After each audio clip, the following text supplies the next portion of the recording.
இதுக்கெல்லாம் அடிப்படையாக இருப்பது எதுன்னு பாத்தீங்கன்னா அந்த மனமாகிய அந்த சுக்கிலம் தான். அந்த சுக்கிலம் இல்லை என்றால் எந்த ஒரு சிருஷ்டியும் கிடையாது. அந்த சுக்கிலமா இருக்கின்றது சுவேதஜமாகும். அதுதான் பாத்தீங்கன்னா பிரம்மாண்டம் என்று சொல்லுவது இது. அது எந்த விதம் சொல்றது பாத்தீங்கன்னா ஒரு சமுத்திரத்தில் ஜலம் இல்லை என்றால் சமுத்திரம் என்று பெயர் கிடையாது. அப்ப அது மிகவும் ஆழமான ஒரு தரிசா இருக்கின்ற ஒரு இடமாகத்தான் அது இருக்கும். அதுல அதுல ஒரு தண்ணீர் உண்டாச்சுன்னா அப்பதான் அந்த இடத்துல சமுத்திரம் என்ற ஒரு பெயர் அந்த இடத்துல வருது. அந்த சமுத்திரத்துலதான் சில நீர்க்குமிழிகளும் உண்டாகுது. ஒரு காற்று அலையடிக்க சொல்லோ நீர்க்குமிழிகள் என்பது இயல்பாகவே அது உண்டாகும். அது உண்டாவதற்கான காரணம் என்னன்னு பாத்தீங்கன்னா ஜலம் அசைந்து அலை அடிக்கின்றதால தான் அது. அந்த ஜலத்துக்கு எப்போ அது சலனம் என்ற ஒரு நிலை அதுக்கு உண்டாகிறதோ அப்பதான் அந்த நீர் குமிழிகள் உண்டாகுது. அந்த சலனம் என்று உண்டாகவில்லைன்னா அந்த இடத்துல நீர்க்குமிழிலே உருவாவதற்கான அந்த சூழ்நிலையும் கிடையாது. அப்ப அந்த அலை அடித்த போது அந்த உண்டாகிறது எதுன்னு பாத்தீங்கன்னா அதுல இருந்து ஒரு நீர்க்குமிழி நுரை உண்டாகுது. அந்த நுரை இல்லாவிடில் நீர்க்குமிழி உண்டாகாதது. அதனால் தான் அந்த ஜலத்திலிருந்து உண்டானது நுரையும் அதிலிருந்து நீர்க்குமிழியும் ஆகும். இந்த நீர்க்குமிழிகள் எல்லாமே ஜலத்தின் மீது எழும்பி அதுதான் உருண்டு அதுதான் ஒரு முட்டை வடிவத்துல ஒரு பளிங்கு வர்ணமாய் அந்த நீர்க்குமிழி பாத்தீங்கன்னா பலவித எண்ணங்க கலரால அது ஜொலிக்குது. அதுதான் அந்த தண்ணீர் மேல் இருக்கக்கூடிய மேலாக்க அந்த நுரை அந்த நீர்க்குமிழியாய் பொங்கி இருக்கும்போதுதான் நம்ம கிடைக்கிறது. இந்த பிரகாரம்தான் ஆகாசம் என்பது சமுத்திரத்தில் ஜலமில்லாத நிலைமை. அச்சரத்திலிருந்து ஆகாசம் என்று நம்ம உருவாச்சு சொல்றோமே அந்த ஆகாசத்துல வாயு இல்லாத அந்த நிலைமைத்தான் அது இயல்பாகவே. அது எப்போ அதுல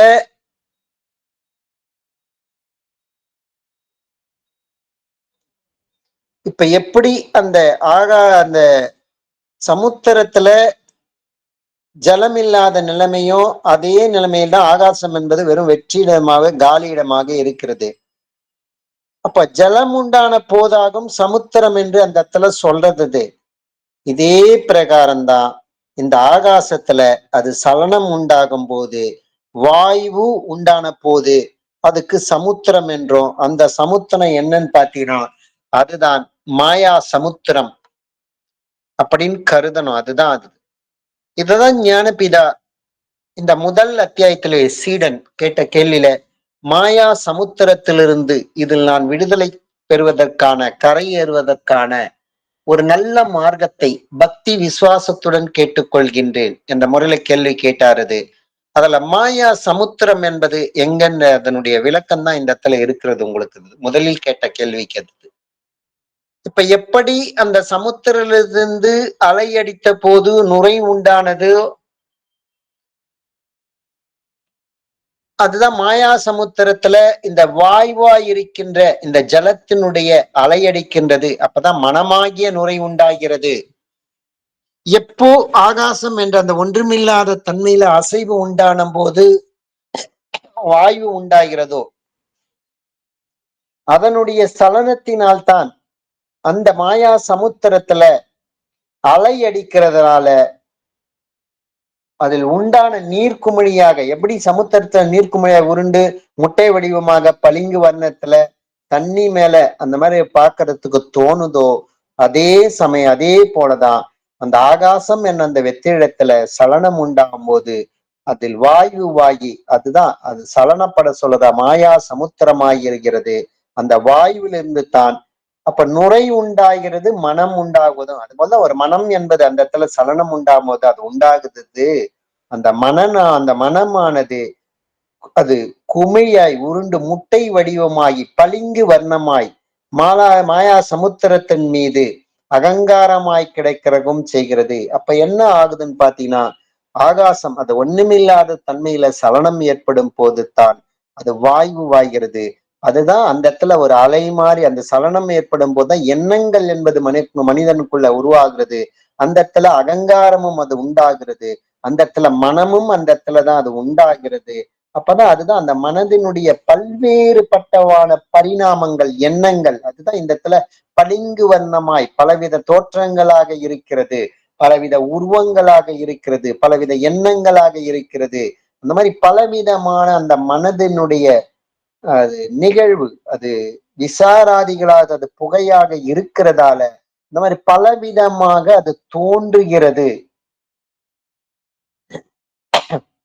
எப்படி அந்த சமுத்திரத்தில் உண்டான அந்த அலை, நுரை, அதில் நீர்க்குமிழி, அதில் பலவிதமான தோற்றங்கள் இருக்கிறதோ, பலவித வண்ணங்கள் இருக்கிறதோ, அதே மாதிரிதான் ஆகாசம் என்ற தன்மையில அவர் அசைவு உண்டாகும் போது அதுதான் வாயு ஆகிறது. அதிலிருந்து தான் அசைவு மேலும் உண்டாகும் போது தான் மனமாகி நுரை. அதில்தான் பலவிதமான எண்ணங்கள் அது உருவாகிறது. அதுதான் பளிங்கு வர்ணமாக பலவிதமான ரூபங்களாகவும் அது உருவாகுகிறது. அப்ப இதுக்கெல்லாம் அந்த ஒரு கடல் அலை, அந்த சமுத்திரம், அதில் இருக்கக்கூடிய அந்த ஜலம்தான், அந்த இருக்கக்கூடிய அந்த தண்ணி தான் அலையாகவும் இருக்கிறது, நுரையாகவும் இருக்கிறது, நீர்க்குமிழியாகவும் உண்டாகிறது, அந்த ஜலத்தின் மீது இருக்கிறது. அப்ப எல்லாமே தண்ணீர் தான். ஆனா அது அது வெவ்வேறு நிலைகளுக்கு ஏற்ற மாதிரி அலையாகவும் நீர்க்குமிழியாகவும் அதில் பளிங்கு வர்ணமாகவும் பலவிதமான அது தோற்றங்களை அது உருவாக்கி கொண்டே இருக்கிறது. வெவ்வேறு நிலையில இருந்தது. ஆனா எல்லாமே அது தண்ணீர் தான். எல்லாமே அந்த சமுத்திரத்தில் இருக்கக்கூடிய அந்த ஜலம் தானாகவே இருந்தது. அப்ப ஜலம் உண்டாயிர இல்லை என்றால் இந்த மாதிரி அந்த அந்த தரிசு அந்த இடத்துல காலி நிலத்துல அந்த இடத்துல தண்ணீன்னு ஒன்று உண்டாவலன்னா இந்த மாதிரி பல்வேறு வகையான அலையாகவோ நுரையாகவோ நீர்க்குமிழியாகவோ பளிங்கு வர்ணமாகவோ அது நீர்க்குமிழி மேல இருக்கிறது எந்த விதமான தோற்றமும் அந்த இடத்துல உருவாவதற்கான வாய்ப்பும் கிடையாதது. அப்ப அந்த ஜலம் உண்டாகிறதில்லை என்றால் அந்த எதுவுமே அந்த இடத்துல உண்டாவதில்லை. அதே போலதான் அந்த ஆகாசம் என்று சொல்லக்கூடிய நமக்குள் இருக்கக்கூடிய அந்த சதாசிவனான அந்த நிலையில பாத்தீங்கன்னா வாய்வு உண்டானதாலதான் நமக்குள்ள அது மாயா சமுத்திரம் என்றும், அந்த மாயா சமுத்திரத்துலதான் அந்த வாயுனுடைய அந்த அலையினுடைய சலன நிமித்தமாகத்தான் நுரையாயிருக்கின்ற அவரவருடைய அந்த மனமும் ஆகாசமாயிருக்கின்ற அந்த நீர்க்குமிழியும் நமக்குள்ள அது உண்டாச்சுது. அந்த எப்படி அந்த தண்ணீர் நுரையாகவும் நீர்க்குமிழியாகிய உண்டாயிற்றோ அதே பிரகாரம்தான் நமக்குள் இருக்கக்கூடிய அந்த ஜீவசக்தியான வாயு தான் மனமாகவும் அகங்காரமாகவும் அதுதான் உண்டாகுது. இப்ப இதுக்குதான் ஞானபிதா இந்த மாயா சமுத்திரம் என்ற முறையில அது எப்படி நமக்குள்ளேயே அது உருவாச்சு என்பதுதான் இந்த இடத்துல ஞானபிதா நமக்கு சொல்றாரு. அப்ப அந்த நீர்க்குமிழிகள் எந்த விதத்தில் எவ்விதத்தில் ஜலத்தில் தானே அந்த ஜலத்தின் மீது இருந்ததோ அந்த நீர்க்குமிழிலாம் எல்லாமே அந்த தண்ணி மேலதான் இருக்கிறது, அலையும் அந்த தண்ணி மேலதான் இருக்கிறது, எல்லாமே இருந்ததோ அதே பிரகாரம்தான் அகங்காரமாயிருக்கின்ற ஒவ்வொருத்தருடைய அந்த குமிழும் அந்த ஜீவசக்தியான அந்த வாயுவில் தானே வாயுவின் மீதே அது கிடைக்கின்றது. எப்படி அந்த கடல்ல தண்ணி மேல அலையாகவும் நுரையாகவும் நீர்க்குமிழியாகவும் பல்வேறு நிறமாகவும் எல்லாமே அந்த களத்து அந்த கடல் அந்த தண்ணி மேலதான் எல்லாமே இருக்கிறது. தண்ணி மேலதான் இது எல்லாமே பல்வேறு தோற்றங்கள் இருக்கிறது. அதே மாதிரிதான் அகங்காரமா இருக்கின்ற நமக்குள் இருக்கின்ற அந்த நீர்க்குமிழியும் சிறிது ஜீவசக்தியாகிய அந்த வாயுவின் மேலதான் அது அது கிடைக்கிறது. அந்த பளிங்கு வண்ணம் அந்த நிறம் அதனால்தான் அதனுடன் கூடி அது பல வகையாக பிரதிபிம்பித்து அதுதான் கேட்பது, காண்பது, அறிவது ஆகிய அந்த உலகத்தினுடைய அந்த மாயினுடைய தோற்றங்களாக அது பல்வேறு பளிங்கு வண்ணங்களாக நிலைகளாக நமக்குள்ளேயே அது பிரதிபிம்பித்து அந்த வாயு மேலேயே அது கிடைக்கிறது. அதுதான் ஞானபிதா பாத்தீங்கன்னா அந்த ஜீவன் அந்த சுக்கிலமானது ஏற்கனவே காட்டாமனுக்கு செடி உதாரணம் சொல்லியிருப்பா. அந்த பசையை எடுத்து ஊத சொல்ல அந்த குழல்ல இருந்து அது விட்டு பிரியாம அது முட்டை வடிவமாகி கொஞ்ச நேரம் அதுல நிக்குதுல அதே மாதிரிதான் அந்த தண்ணீர் மேல அந்த நீர்க்குமிழி அலைகளும் கொஞ்ச நேரம் நிக்குது, அப்புறம் அது தண்ணீராவே மாறிடுது. அதே மாதிரிதான் நமக்குள் இருக்கக்கூடிய அந்த வாயுவினுடைய நிலையின் மேலத்தான் சரியுது. நமக்குள் அந்த மனமும் இருக்கிறது. அகங்காரமாகிய இந்த கேட்பது, காண்பது, அறிவதுமாகிய இந்த உலகத்தினுடைய நிலைமைகளை அதற்குள்ளேயே இருந்து கட்சியில அதற்குள்ளேயே அது லயிக்கிறது. அது அதுலயே இருந்து அதுவே வாயுவாகி கடைசியில அது மாறி விடுகிறது. அதுதான் மாயா சமுத்திரம், இதைதான் சொல்றது. இதுதான் பளிங்கு நிறம், அதனால அதனாலேயே கூடுகிறது, அதிலேயே பிரதிபிம்பிக்கிறது. தான் யார் என்று இந்த விதத்துல அறியாம நான் எல்லாவற்றுக்கும் மேலானவன், சர்வமும் எனக்கு கீழாகும்படி அந்த மாதிரி ஒரு துரபிமானித்து கிடைக்கிறது. எப்படி அந்த ஜீவசக்தியான வாயுவிலிருந்து தான் கேட்பது, காண்பது, அறிவது எல்லாமே அதன் மூலமாகத்தான் நடக்குது. ஆனா கேட்பதுதான் உண்மை நினைக்கிறோம், காண்பதுதான் உண்மை நினைக்கிறதும், அதுதான் ஜீவனுடைய மேலான சக்தி நினைப்பதும், அறிவதுதான் உண்மையாக நினைக்கிறதுன்னு சொல்லிட்டு இந்த உலகஸ்தனுடைய அவஸ்தையைத்தான் நாம் ஜீவனுக்கு விட மேலான வஸ்து என்று நினைத்து அதிலேயே நாம் நம்மளுடைய அறிவாகி அந்த ஜீவசக்தியான வாய்வை அதிலேயே லயித்து பிரமித்து உலகத்தினுடைய மாயையிலேயே நம்ம அறியாமை என்ற நிலையில மயங்கி கிடைக்கிறோம். இதுதான் மாயா சமுத்திரம் என்பது, இததான் சொல்றது. அப்போ இதாலதான் தன்னந்தாயான் என்று நம்ம அறியாம நான் எல்லாவற்றுக்கும் நான் தான் மேலானவன், சர்வமும் எனக்கு கீழாகும்படிதான் துரபிமானித்து கிடைக்கின்றது. இந்த மாதிரிதான் பாத்தீங்கன்னா ஒரு தவறான ஒரு அபிமானத்துலதான் இது கிடைக்கிறது. அதனுடைய அந்த ஜீவன் அந்த மனம் அகங்காரத்துல அது பின்னப்பட்டு இருக்கிறதால அகங்காரத்தினுடைய நிலைமையால பாத்தீங்கன்னா இந்த மாதிரி தவறான ஒரு அபிப்பிராய துரபிமானித்து அது கிடைக்கிறது. அப்ப இந்த மாதிரி நீர் இப்ப சொன்ன மாதிரி அந்த நீர் குமிழி ஒரு நிமிஷத்துக்கு நேரத்துக்குள்ள அது உடைந்து அது உண்டாகிய ஜலத்திலேயே அது ஜலமாகவே அது லயிக்கிறது. இதே போலதான் அகங்காரமாயிருக்கின்ற இந்த குமிழ்கள் தன்னைத்தான் அறியாமல் அபிமானித்து கொஞ்ச நேரத்துக்குள்ள அது உடைந்து அது உண்டான ஜீவசக்தியான அந்த வாயுவிலேயே அது தானாகவே அது லயிக்கிறது. இது ஒரே வஸ்துவுக்கு தான், இந்த வஸ்துவுக்கு அது பல்வேறு விதமான பிரகாரம்லாம் இந்த மாதிரி பல்வேறு விதமான தோற்றங்கள் எல்லாமே அது உண்டாகுது. இந்த ஒரு வஸ்து இதுல இருந்துதான் எல்லாமே உருவது. இதற்குதான் ஒரு பல மாற்றங்கள் பல வகையாக இந்த ஒரே வஸ்துக்கு தான் உண்டாவதால இந்த மாறுதலுக்கு அனுசரித்து பல பெயர்கள் இதுக்கு சொல்வதற்கான அடிப்படை காரணமாக இருக்கிறது. இதுதான் அது. அந்த பல பெயர்கள்ல பாத்தீங்கன்னா அதான் விஷ்ணுன்னு சொல்றோம், சக்தியாகும்னு சொல்றோம், ஜலமாக ஜலாம்சம் சொல்றோம், சுக்கிலோன்னு சொல்றோம். அப்ப ஒவ்வொரு அதனுடைய நிலைகளுக்கு ஏற்ற மாதிரிதான் இந்த மாதிரி பல்வேறு விதமான பெயர்கள் அதனுடைய தொழிலுக்கு ஏற்ற மாதிரி தான் அந்த பல்வேறு விதமான நிலைகள் என்பது ஏற்படுகிறது. இதுக்கு எல்லாத்துக்குமே காரணம் எதுன்னு பாத்தீங்கன்னா அக்ஷரத்திலிருந்து ஆகாசம், அதிலிருந்து சலனம் உண்டாகும் போதுதான் இதுல பல்வேறு வகையான நிலைகள் மனமாகவும் அகங்காரமும் வெளியில் காண்பதுதான் உண்மை என நம்பி இந்த மாயா சமுத்திரமும் அதில் இருக்கக்கூடிய நிகழ்வுகளும் எல்லாமே இந்த ஒன்னிலேயே தான் எல்லாமே அது திரும்ப திரும்ப திரும்ப அது உருவாவது அடங்குது, உருவாவது அது மாறுதலுக்கு உட்பட்டு கொண்டே இருக்கிறது. ஒரு நிலையின்மை என்ற ஒரு தோற்றத்தையோ நமக்குள்ள அது பிரதிபிம்பித்துக் கொண்டிருக்கிறது. அப்ப யாதொன்றெல்லாம் இல்லாதாகின்றதோ அது இல்லாதாகின்றதோ பாத்தீங்கன்னா எது உண்மை உண்மைன்னு நம்புறோம் அதெல்லாம் இல்லாமலே ஆகிக்கொண்டே இருக்கிறது, மாறிக்கொண்டே இருக்கிறது. மாற்றம் என்பதே அது நிலையானது, அது அது மாறுதலுக்கு உட்பட்டுத்தான் இருக்கும் என்பதுதான் இந்த மாயா சமுத்திரத்தினுடைய அந்த மாயினுடைய நிலை. எப்பயுமே அது மாறிக்கொண்டே இருக்கக்கூடிய இயல்பு தான் அதன் சக்தியினுடைய விளைவு. ஏன்னா அது சலனப்பண்டு கொண்டே இருக்கிறதால தான் அந்த ஜீவசக்தியான வாயு இத்தகைய நிலை என்பது அவரவருக்குள்ள ஒரு மாயையான அந்த தோற்றம் என்பது அது உருவாகி கொண்டே இருக்கிறது. அப்ப அதிலிருந்து நாம் விடுதலை பெற வேண்டும் என்றால் அது ஏற்கனவே போன அத்தியாயத்துல சொன்ன மாதிரிதான் சத்துவ குணம், ரஜோகுணம், தாமச குணம், இந்த மூன்று குணங்களுடைய இந்த இயல்பாலத்தான் இந்த மனமானது தொடர்ந்து இயங்கிக் கொண்டே இருக்கிறது. அப்ப அதனுடைய உற்பத்தி ஸ்தானமான அதிலேயே இந்த 3 குணங்களையும் அது கொண்டு லயிக்கும் போது, அது இல்லாமல் செய்யும் போது மட்டும்தான் சரியது.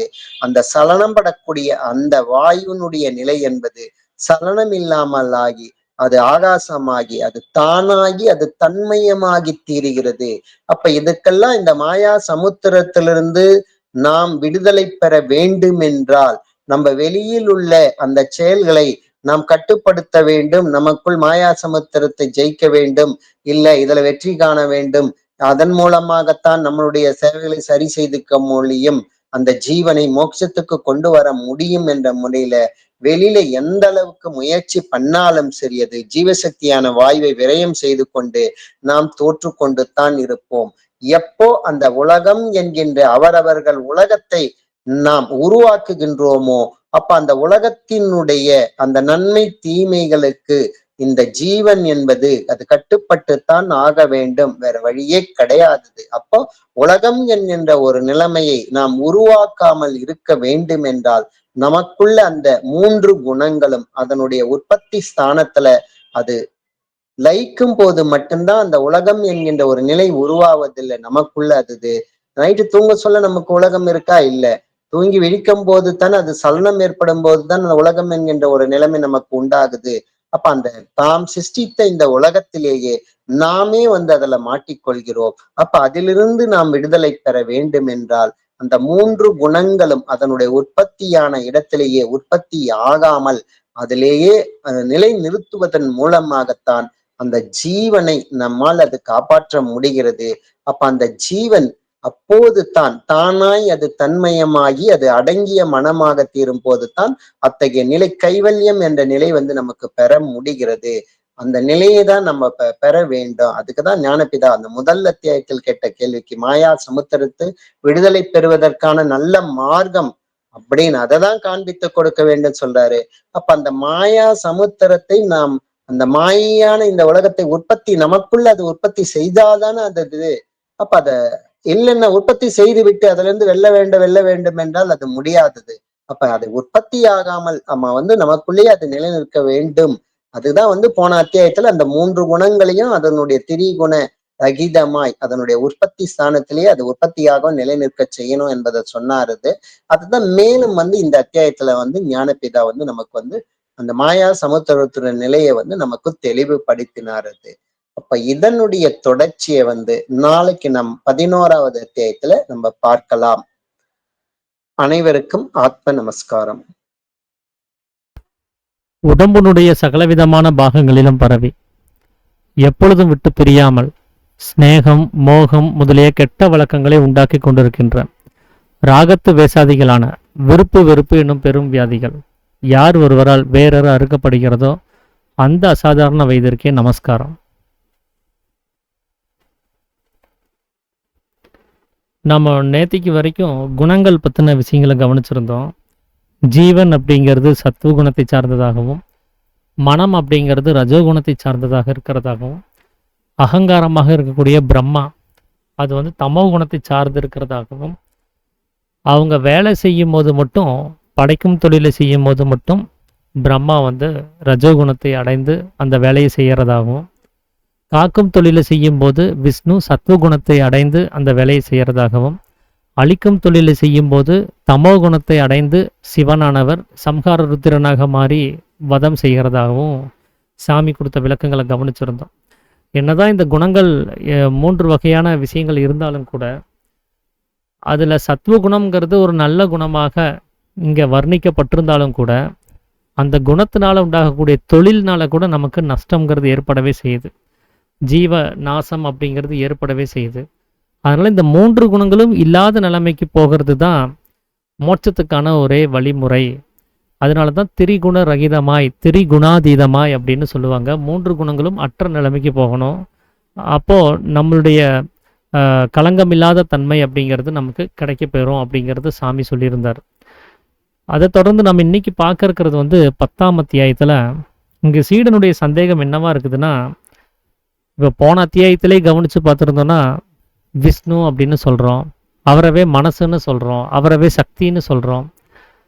பிரம்மா அப்படின்னு சொன்னால் அவரவே உடம்புன்னு சொல்கிறோம், அவரையே உலகம்னு சொல்கிறோம், அவரையே அகங்காரம்னு சொல்கிறோம்.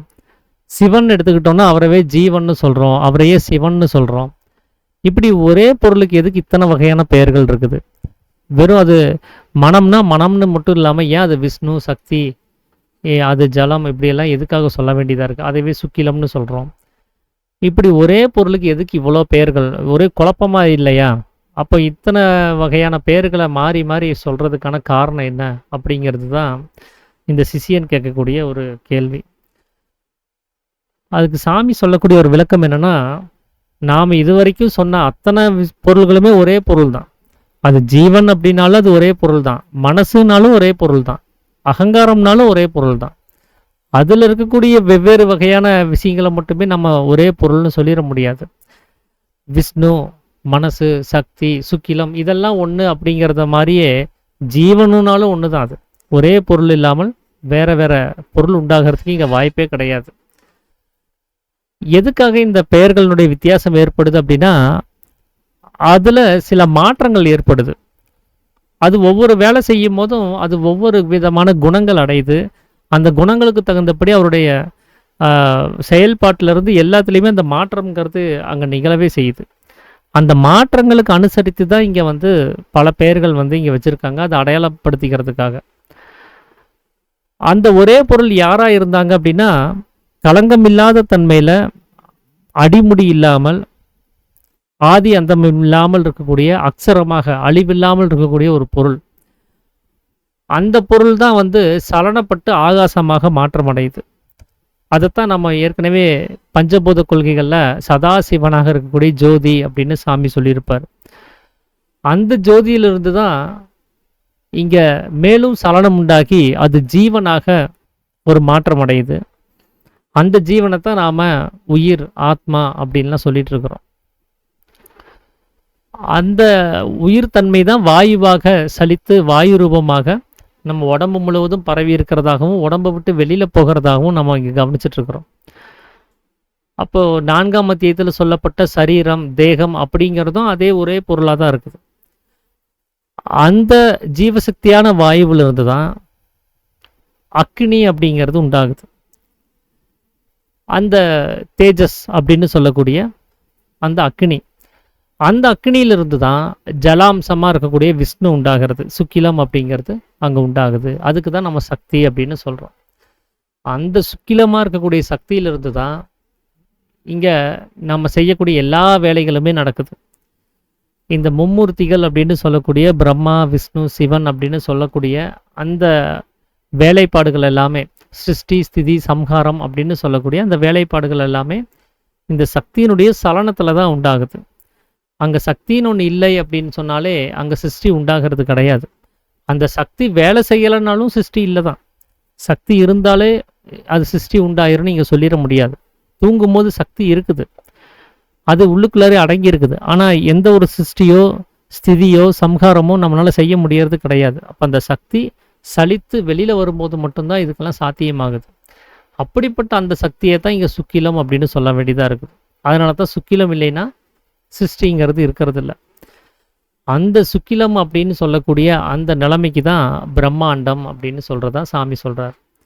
அப்போது அழிவில்லாமல் இருக்கக்கூடிய, ஆதி அந்தம் இல்லாமல் இருக்கக்கூடிய அந்த ஒரு அக்ஷரம் தான் அடுத்தடுத்த சலனங்களில் வேற வேற ரூபங்கள் எடுத்துக்கிட்டே இருக்குது. அப்போ அந்த ஒவ்வொரு ரூபத்திலையும் ஒவ்வொரு வேலைகளை செய்யுது. ஆகாசமாக இருக்கும்போது அதனுடைய கேரக்டர் வேறு, அதனுடைய வேலை வேறு. வாயு ரூபமாக அது மாற்றம் அடையும் போது அதனுடைய கேரக்டர் வேறு, அதனுடைய வேலைகள் வேறு. அக்னியாக அது மாற்றம் அடையும் போது அதனுடைய கேரக்டர் வேறு, அதனுடைய வேலைகள் வேறு. ஜலரூபமாக சுக்கிலமாக அது உருவெடுக்கும் போது அதனுடைய கேரக்டர் வேறு, அதனுடைய வேலைப்பாடுகள் வேறு. அதுவே அகங்காரமாக மாற்றமடையும் போது, இந்த உடம்பாக மாற்றமடையும் போது அதனுடைய வேலை வேறு, அதனுடைய கேரக்டர் வேறு. இப்படி அந்த கேரக்டரைசேஷனை நாம் புரிஞ்சுக்கணும், அது என்ன நிலைமையிலிருந்து அது வேலை செய்யுதுங்கிறத தெரிஞ்சுக்கணுங்கிறதுக்காக தான் வேறு வேறு பெயர்களை வந்து அடையாளப்படுத்துறதுக்காக வச்சுருக்காங்களே தவிர, அந்த ஒரே பொருளுக்கு தான் இங்கே பலதரப்பட்ட பெயர்களை இங்கே வழங்கிட்டு வர்றாங்க. இப்போ நாம் இருக்கிறோம் அப்படின்னு சொன்னால், நம்மளுடைய தகப்பனுக்கு நாம் யாராக இருப்போம்னா மகனாக இருப்போம். நம்ம குழந்தைகளுக்கு நம்ம யாராக இருப்போம்னா தகப்பனாக இருப்போம். நம்ம மனைவிக்கு நாம் கணவனாக இருப்போம். நம்முடைய நண்பர்களுக்கு நாம் சிநேகிதனாக இருப்போம். நம்மளுடைய சக ஊழியர்களுக்கு கூட வேலை செய்கிறவராக நாம் இருக்கிறோம். நமக்கு கீழே வேலை செய்கிறவங்களுக்கு நாம் பாஸாக இருப்போம். நமக்கு மேலே வேலை செய்கிறவங்களுக்கு நாம் ஒரு ஸ்டூடெண்ட்டாக இருப்போம். இப்படி ஒரே ஆள் தானே.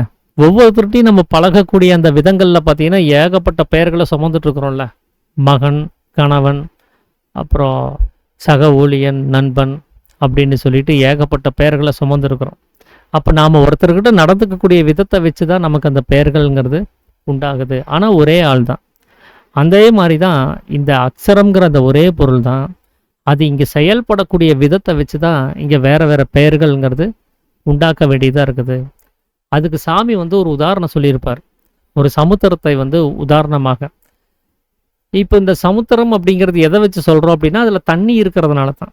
ஜலம் இல்லை அப்படின்னு சொன்னால் அதை நம்ம சமுத்திரம்னு சொல்ல மாட்டோம். அதுக்கு பதிலாக என்னவாக நம்ம சொல்லியிருப்போம் அப்படின்னா, கொஞ்சம் ஆழமாக இருக்கக்கூடிய ஒரு தரிசு நிலம்னு சொல்லியிருப்போம். அப்படி அதில் மழை பெஞ்சோ இல்லை ஏதோ ஒரு காரணத்தினாலேயே அதில் ஜலம் உண்டாயிடுச்சு அப்படின்னு சொன்னால் அதுக்கப்புறம் அது சமுத்திரம்னே நம்ம குறிப்பிடுறோம். அப்போ முதல்ல அது என்னவா இருந்துச்சு? ஒரு ஆழமான தரிசு நிலமாக இருந்துச்சு. அதில் ஜலம் நிரப்பப்படும் போது அது உடனே சமுத்திரம்னு சொல்லிட்டோம். இப்போ அந்த சமுத்திரம் அமைதியாக இருந்துச்சுன்னு சொன்னால் அது சமுத்திரம் தான். ஆனால் அதிலே கொஞ்சம் சலனம் அதிகமாகி மேலேயும் கீழேயும் அது குதிச்சு வரக்கூடிய அலையாக அது மாற்றம் அடைஞ்சிச்சு அப்படின்னு சொன்னால் அது உடனே அலை அப்படின்னு சொல்லிடுறோம். அந்த அலைக்கழிப்பு இருக்கும்போது அது அலை அப்படின்னு சொல்லிடுறோம். அதே அலை ஒரு பாறை மேலே பட்டு மோதி அங்கே நுரை உண்டாகும் போது, நீர்க்குமிழிகள் உண்டாகும் போது அதையே நாம் நுரை, நீர்க்குமிழிகள் அப்படின்னு நாம் சொல்லிடுறோம். ஆனால் நம்ம லேப் டெஸ்டிங்கில் கொண்டு போய் சமுத்திரத்தை கொஞ்சம் எடுத்துகிட்டு போயிட்டோம், அலையை கொஞ்சம் எடுத்துகிட்டு போயிட்டோம், நீர்க்குமிழியை கொஞ்சம் எடுத்துகிட்டு போயிட்டோம், கொண்டு போய் கொடுத்தோம் அப்படின்னு சொன்னால் அவங்க எல்லாமே H2O தான், இதில் எல்லாமே ஜலம் தான் அப்படிங்கிறத ரிசல்ட்டாக வரும். ஏன்னா அந்த ஒரே பொருள் தான் அது. நுரையினுடைய கேரக்டர் வேறு. அது பளிங்கு வர்ணமாக முட்டை வடிவத்தில் இருக்கும், கொஞ்சம் நேரத்தில் அது உடஞ்சி போயிடும். அலையினுடைய குணாதிசயம் வேறு, அது மேலேயும் கீழேயும் குதிச்சுக்கிட்டே இருக்கும். சமுத்திரத்தினுடைய குணாதிசயங்கிறது வேற. அப்போ இந்த குணாதிசயங்களுக்கு அனுசரித்து தான் நாம் என்ன பண்ணியிருக்கிறோம், அந்த ஒரே ஜலத்துக்கு வெவ்வேறு வகையான பெயர்களை நம்ம வச்சிருக்கிறோம். அந்த மாதிரி தான் அந்த ஆகாசம் அப்படின்னு சொல்லக்கூடிய அந்த நிலைமையில, அந்த தரிசு நிலத்தில் அந்த ஜீவன் அப்படின்னு சொல்லக்கூடிய அந்த ஜலமானது உண்டாகும் போது அதை சமுத்திரம்னு சொல்ல வேண்டியதாக இருக்குது. அந்த சமுத்திரத்திலிருந்து அலைக்கழிப்பு, இந்த வாயு ரூபமாக ஒரு அலைக்கழிப்பு ஒன்று உண்டாகுது. அந்த அலைக்கழிப்போடு இருக்கக்கூடிய அதில் நுரை அப்படிங்கிறது உண்டாகும் போது அதை நம்ம மனம் அப்படின்னு நம்ம சொல்லிக்கிறோம். அப்படி அந்த மனமாக இருக்கக்கூடிய நுரையிலிருந்து தான் பளிங்கு வர்ணமாக முட்டை வடிவத்தில் நுரை அப்படிங்கிற அகங்காரமும் அங்கே உண்டாகுது. இப்படி தான் அந்த அக்ஷரத்திலிருந்து ஜீவனும், ஜீவனிலிருந்து மனசும், மனசிலிருந்து அகங்காரமாக இப்படி படிநிலைகளில் ஒவ்வொரு சலனங்களை ஏற்படுத்தி அது உண்டாகுது. நேரடியாக அந்த தரிசு நிலத்தில் நீர்க்குமிழிகள் உண்டாக போகிறது கிடையாது. நேரடியாக அந்த தரிசு நிலத்தில் அலைகள் உண்டாக போகிறது கிடையாது. அப்போ எல்லாத்துக்குமே ஒரு வரையறைன்னு ஒன்று இருக்குது. இது வரணும், அடுத்தது இது வரணும், அதுக்கப்புறம் இது வரணும், இதிலிருந்து தான் இது வர முடியும் அப்படின்னு அந்த வரையறை இருக்குது. அதன்படி அது நடந்துட்டு இருக்குது. அப்போ வெறும் ஜலத்திலிருந்து அலை உண்டாகணும், அலை உண்டாகாமல் அது நீர்க்குமிழிகள் உண்டாகிறது கிடையாது, நுரை உண்டாகிறது கிடையாது, நுரையிலிருந்து நீர்க்குமிழிகள் உண்டாகிறது கிடையாது. அப்படி தான் இங்கேயும் ஒரு செட்டப் என்னவா இருக்குதுன்னா, அச்சரமாக இருக்கக்கூடிய அந்த பொருள் இருந்து தான் ஜீவன்கிற ஒரு நிலைமை அது அடையுது. அந்த ஜீவன்கிற நிலைமையிலிருந்து அது மேலும் சில அனுபவங்களை தெரிஞ்சுக்கிறதுக்காக வேண்டி மனமாக உருவெடுக்குது. அந்த மனமாக மட்டும் இருந்தால் பத்தாதுன்னு சொல்லி அது மேலும் சில அனுபவங்கள் அனுபவிக்கிறதுக்கு அகங்காரமாகவும் உருவெடுக்குது. இப்படி வெளியில் இருக்கக்கூடிய விஷயங்களை தெரிஞ்சுக்கிறதுக்காக, இந்த மாயைனா என்னன்னு புரிஞ்சுக்கிறதுக்காக வேண்டி அந்த அக்ஷரமாக இருக்கக்கூடிய ஒரு பொருள் அகங்காரம் வரைக்கும் கீழ்நிலை அடைஞ்சு தான் இங்கே வெளியில் இருக்கக்கூடிய விஷயங்களை பார்க்கவும் கேட்கவும் அறியவும் செஞ்சிட்டு இருக்குது. அப்படிப்பட்ட அந்த அகங்காரமாக இருக்கக்கூடிய அந்த நிலைமையை நாம் என்ன பண்ண போகிறோம், அப்படியே ரிவர்ஸ் பண்ண வேண்டியதாக இருக்குது. எப்படி அகங்காரமானது மனசிலிருந்து உண்டாச்சோ அதே மாதிரி அந்த அகங்காரத்தை மனதிலேயே கொண்டு போய் நிலைநிறுத்த வேண்டியதாக இருக்குது. அந்த மனமாக இருக்கக்கூடிய அந்த நிலைமையிலிருந்து அது எங்கிருந்து உண்டாச்சுன்னா ஜீவன்லேருந்து, அப்படின்னா ஜீவன்லேயே கொண்டு போய் ஐக்கியப்படுத்த வேண்டியதாக இருக்குது. அந்த ஜீவனானது எங்கிருந்து உண்டாயிருக்கும், பிரம்மத்திலிருந்து அக்ஷரத்திலிருந்து அப்படின்னா அதை மீண்டும் அக்ஷரத்திலே கொண்டு போய் சேர்க்க வேண்டியதாக இருக்கும். இப்போ இதை நம்ம சொல்லும் போது ஏதோ 4 வகையான பேர்கள் இருக்கிறாங்க, 4 பேர் இருக்கிறாங்க, அதில் ஒவ்வொருத்தரையும் இணைக்கிறோம் அப்படிங்கிற மாதிரியான ஒரு கொள்கை கூட இதில் வருது. அதுவும் தப்பு தான். அந்த புரிதலும் கூட தப்பு தான். ஏன்னா ஒரே ஆள் தான் அப்படின்னு சொல்லிட்டாங்கன்னா யார் கூட இங்கே சேர முடியாது தான். அப்போ இங்கே சாமி வந்து மனசை கொண்டு போய் ஜீவனில் சேர்க்கணும், ஜீவன் போய் ஈஸ்வரன் ஐக்கியமாகணும், அதுதான் ஜீவேஸ்வர ஐக்கியம் அப்படின்லாம் சொல்கிறாரு. அப்போ ஜீவனும் ஈஸ்வரனும் சேர்றதுக்கு ஒரே ஒரு பாதை போதாதா? எதுக்கு பலதரப்பட்ட மார்க்கங்கள், எதுக்கு பலதரப்பட்ட யோக நிலைகள் அப்படின்லாம் சாமி கேட்குறாரு. அப்படின்னா இங்கே அவர் புரிஞ்சுக்கிறதுக்காக அவர் சொல்லக்கூடிய விஷயம் என்னன்னா, குணங்களை மட்டும்தான் இங்கே கவனிக்க வேண்டியதாக இருக்குது. குணங்களினுடைய அடிப்படையில் தான் இந்த பலதரப்பட்ட பெயர்கள்ங்கிறது உண்டாயிருக்குது. அந்த அக்ஷரம் எப்போ சத்துவ குணத்தை அடையுதோ அப்போ அதுக்கு ஜீவன்கிற பேர் வந்துடுது. அந்த ஜீவனானது எப்போ ரஜோகுணத்தை அடையுதோ அப்போ மனம்ங்கிற பேர் உண்டாயிருது. எப்போ அந்த மனமானது தமோ குணத்தை அடையுதோ அப்போ அதுக்கு அகங்காரம்ங்கிற பேர் உண்டாயிருது. அப்போ அகங்காரமாக இருக்கிறது யாரு? அந்த அக்ஷரமாக இருக்கக்கூடிய பொருள் தான். அந்த அக்ஷரத்துக்கு தமோ குணம் ஆயிடுச்சுன்னா அது அகங்காரம்னு சொல்லிட்டோம். அந்த அக்ஷரத்துக்கு ரஜோகுணம் வரும்போது மனசுன்னு சொல்லிட்டோம். அந்த அக்ஷரத்துக்கு சத்வகுணம் வரும்போது ஜீவன்னு சொல்லிட்டோம்.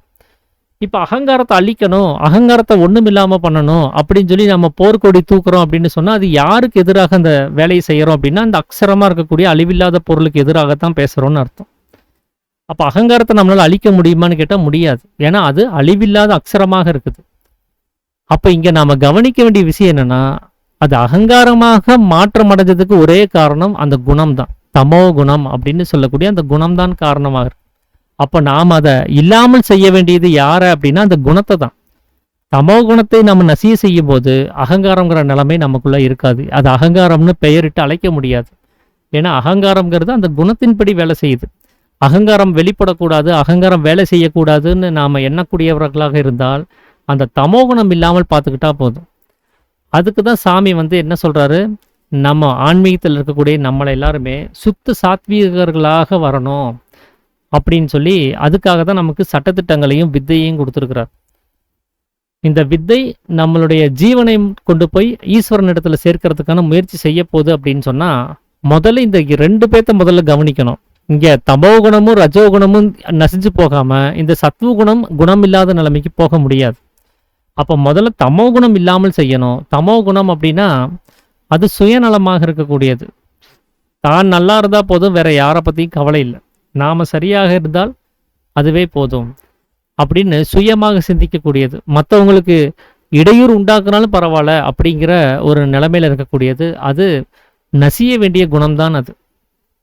அந்த தமோகுணம் இருக்கிறதுனால தான் பிரம்மாவுக்கு வந்து வணங்கத்தக்கவர் கிடையாது அப்படின்னு சொல்லி போன அத்தியாயத்துகளோட நம்ம பார்த்துருந்தோம். அப்போ நம்ம முதல்ல நசி செய்ய வேண்டிய ஒரு குணம்னு பார்த்தீங்கன்னா தமோ குணமாகத்தான் இருக்க முடியும். அந்த தமோ குணம் நமக்குள்ள இந்த அகங்காரமாக இருக்கக்கூடிய அந்த நிலைமை வராமல் இருக்கிறதுக்கு தான் இந்த சட்டங்கள் அப்படிங்கிறது ஏற்படுது.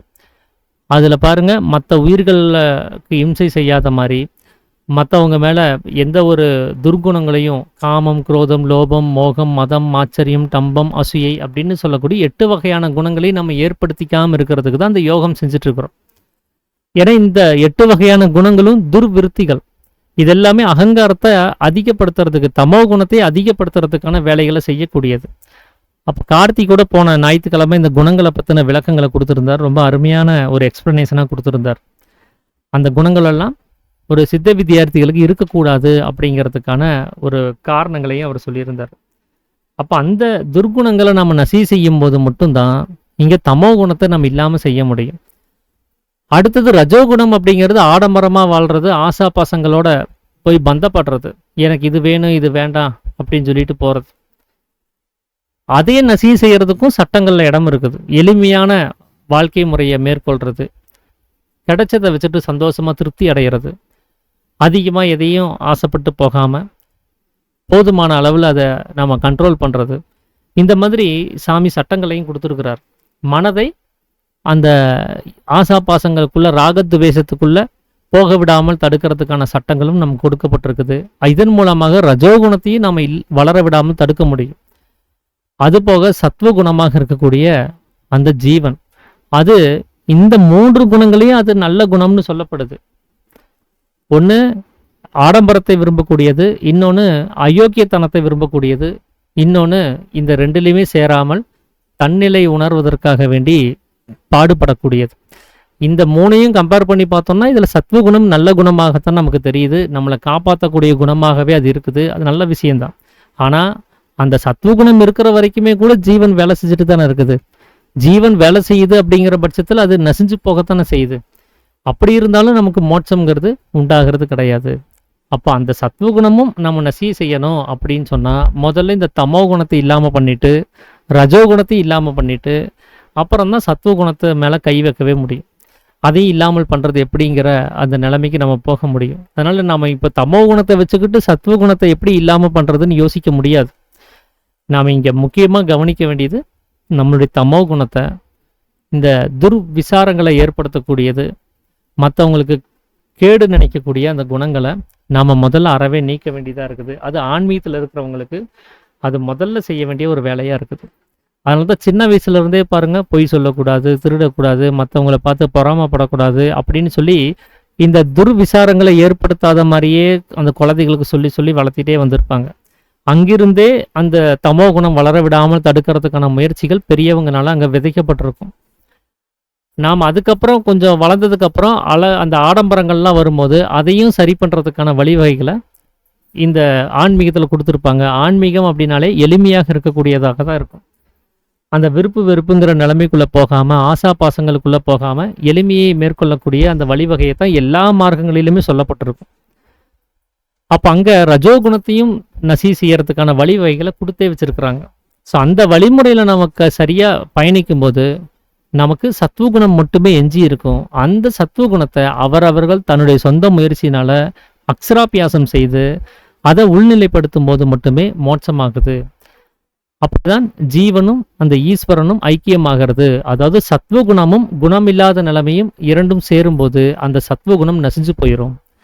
இப்படி இந்த 3 வகையான குணங்கள்னால தான் இங்கே 3 வகையான நிலைமைகள் இருக்குது. ஜீவன், மனசு, அகங்காரம்லாம் இருக்குதுங்கிறத நாம் புரிஞ்சுக்க வேண்டியதாக இருக்குது.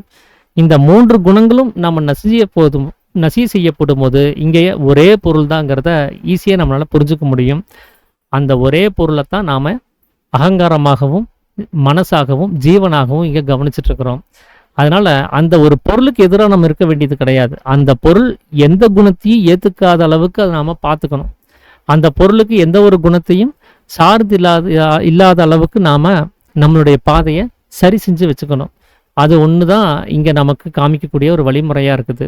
அதுக்கு தான் சாமி இந்த 10ஆம் அத்தியாயத்தில் இந்த விஷயங்களை நமக்கு போதிக்கிறாரு.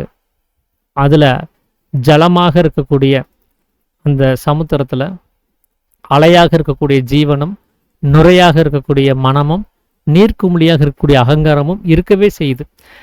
அதில் நம்ம அதிக அளவில் நம்ம கவனிக்க வேண்டிய ஒரு விஷயம்னு பார்த்தீங்கன்னா இந்த பளிங்கு வர்ணத்தோட முட்டை வடிவத்தில் இருக்கக்கூடிய அந்த அகங்காரம் தான்.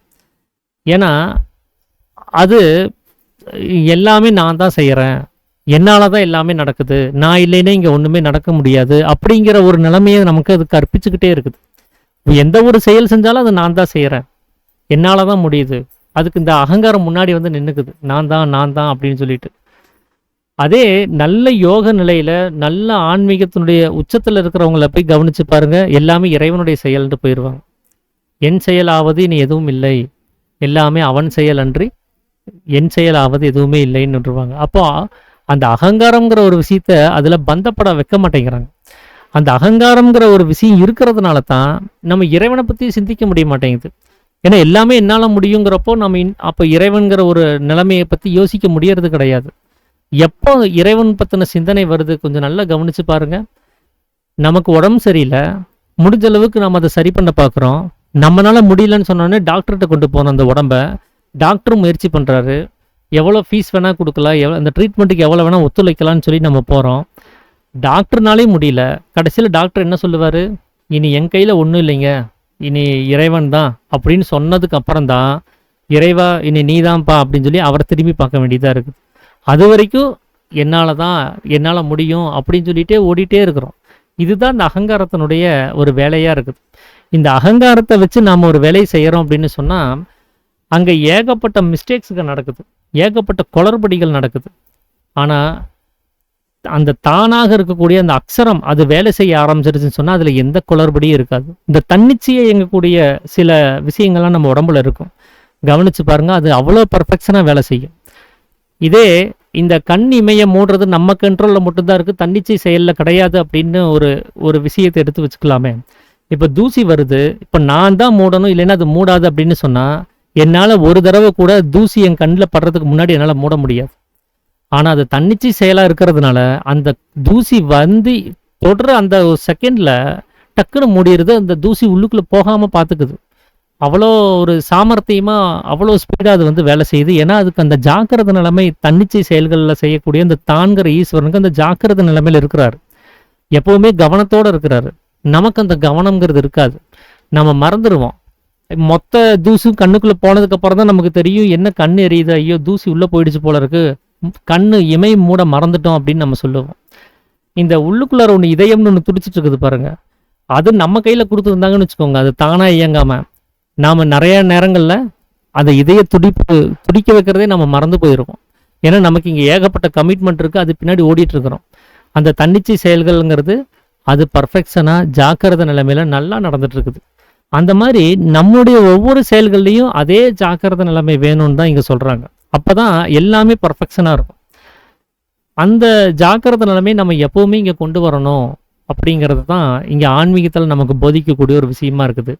அதனால இந்த நான்கிற அகங்காரத்தை எந்த ஒரு செயலையும் நம்ம கொண்டு வராமல், இந்த அகங்காரம் தான் செய்யுது அப்படிங்கிற நிலைமையை நம்ம கொண்டு வராமல், அது இறைவனுடைய செயலாக நம்ம பாவிக்கும் போது, இறைவனால் செய்யக்கூடியது அப்படிங்கிறப்போ அது நல்லா வந்துச்சுன்னா அதில் கிடைக்கக்கூடிய பெருமையில் நம்ம அகங்காரம் ஒன்றும் பெருசாகிடாது. அது கெட்டதாக ஆனாலும் இறைவன் தான் செஞ்சாருன்னு சொல்லிட்டு நாம் கொஞ்சம் திருப்தி அடைஞ்சிடலாம். ஆனால் அதுக்கு பதிலாக நாம தான் செஞ்சோம் அப்படின்னு சொன்னால், ஒருவேளை கெட்டதாக அமைஞ்சிருச்சுன்னா துக்கம் வந்துடும், ஐயோ நாம் செஞ்சது இப்படி ஆகி போச்சேன்ட்டு. அதே ஒரு வேளை நாம தான் செஞ்சதாக நினச்சி செய்யக்கூடிய செயலில் நல்ல ஒரு ரிசல்ட் வந்துருச்சுன்னா, இப்போ பார்த்தியா நான் எவ்வளோ செஞ்சுருக்கிறேன் பார்த்தீங்களா, என்ன மாதிரி யாராவது செய்ய முடியுமா அப்படின்னு சொல்லி அங்கே அகம்பாவம் அதுவும் ஜாஸ்தி ஆயிடுது. அப்போது இந்த நஷ்டமும் லாபமும் ஏற்படுறதுக்கு, அதில் வருந்துறதுக்கும் சந்தோஷப்படுறதுக்கும் காரணமே ஒவ்வொரு செயலையும் நம்மளுடைய அகங்காரத்தை முன்னிலைப்படுத்தி வச்சிருக்கிறதுனால தான், அதை அகங்காரத்தோடய நம்ம சம்மந்தப்படுத்தி வச்சிருக்கிறதுனால தான். அதனால் இந்த அகங்காரங்கிற இந்த குமிழிகளை நம்ம இல்லாமல் செய்யக்கூடிய சமயத்தில் மட்டும்தான் தன்னைத்தான் அறிய முடியும். அந்த தான்கிற அந்த ஈஸ்வரன் அறியறதுக்கு ஒரு வாய்ப்பு கிடைக்கும். அதனால் இந்த ஒரே பொருள் தான் இப்படி எல்லா அவஸ்தைகள்லையும் இருக்குது. அதுக்கு ஏகப்பட்ட குணங்கள், அதாவது 3 வகையான குணங்கள் ஏற்படுறதுனால அதுக்கு ஏகப்பட்ட மாற்றங்கள் உண்டாகுது.